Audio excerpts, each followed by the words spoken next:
Hello बच्चों, तो आप प्रश्न को देखते हैं। बिंदुओं 2, -1 और 3, 3 को मिलाने वाले रेखाखंड को 2:1 में अंतर विभाजित करने वाले बिंदुओं के निर्देशांक हमें ज्ञात करना है। तो दिए गए प्रश्न की मुख्य अवधारणा की बात करें तो बच्चों देखो यहाँ पर दो बिंदुओं, बिंदु ए जिसका निर्देशांक x1, y1 है तथा बिंदु बी जिसका निर्देशांक x2, y2 है।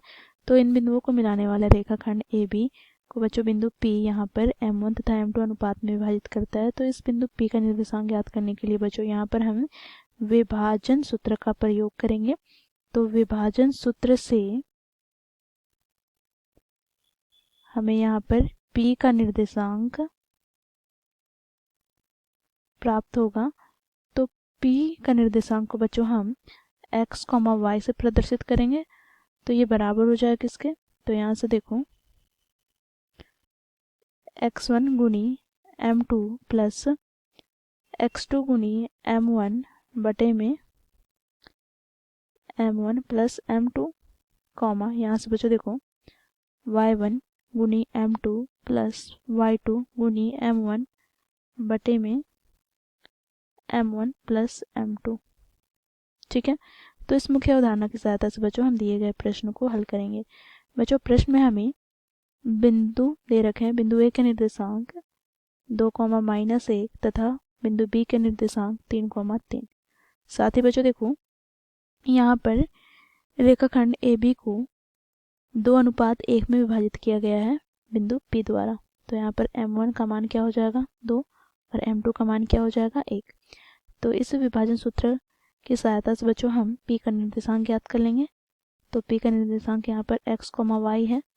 तो ये बराबर हो जाएगा किसके, तो यहाँ से बच्चों देखो मुख्य अवधारणा का प्रयोग करके यहाँ से हम x1 का मान रखेंगे। तो x1 यहाँ पर क्या है, तो 2 गुना क्या हो जाएगा, तो m2 यहाँ पर क्या है, तो 1 प्लस बच्चों देखो यहाँ पर x2 क्या है, तो x2 यहाँ पर देखो 3 गुना m1 क्या है, तो m1 यहाँ पर 2 बटे में बच्चों देखो यहाँ पर m1 क्या है, तो 2 प्लस m2 क्या है, तो 1, कॉमा यहाँ से बच्चों देखो y1 हमें दे रखा है क्या, तो -1 गुना m2 हमें दे रखा है 1 प्लस y2 हमें दे रखा है 3 गुना m1 हमें दे रखा है क्या, तो देखो यहाँ पर 2 बटे में हमें क्या प्राप्त हो जाएगा, तो 1 प्लस 2। ठीक है, अब बच्चों देखो यहाँ से आगे इसे सरल करते हैं। तो यहाँ से 2 1 2 प्लस 3 दूनी 6 बटे में यहाँ पर 3, कॉमा यहाँ से बच्चों देखो -1 प्लस 3 दूनी 6 बटे में 3। तो यहाँ से हमें क्या प्राप्त हो गया, तो यहाँ से हमें प्राप्त हो गया बच्चों देखो 2 प्लस 6 कितना हो जाएगा 8, तो 8 बटे 3, कॉमा यहाँ से बच्चों देखो -1 प्लस 6 कितना हो जाएगा 5, तो 5 बटे 3। तो बच्चों ये हमें P का निर्देशांक प्राप्त हो गया x, y।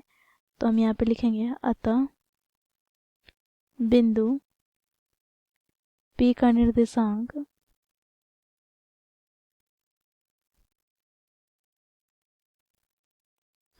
x, y अर्थात ये हमें प्राप्त हो गया 8 बटे 3, 5 बटे 3। तो इस प्रकार बच्चों हम लोग दिए गए प्रश्न को मुख्य अवधारणा की सहायता से हल किए। आशा करते हैं आप लोगों को यह प्रश्न समझ में आया होगा। धन्यवाद।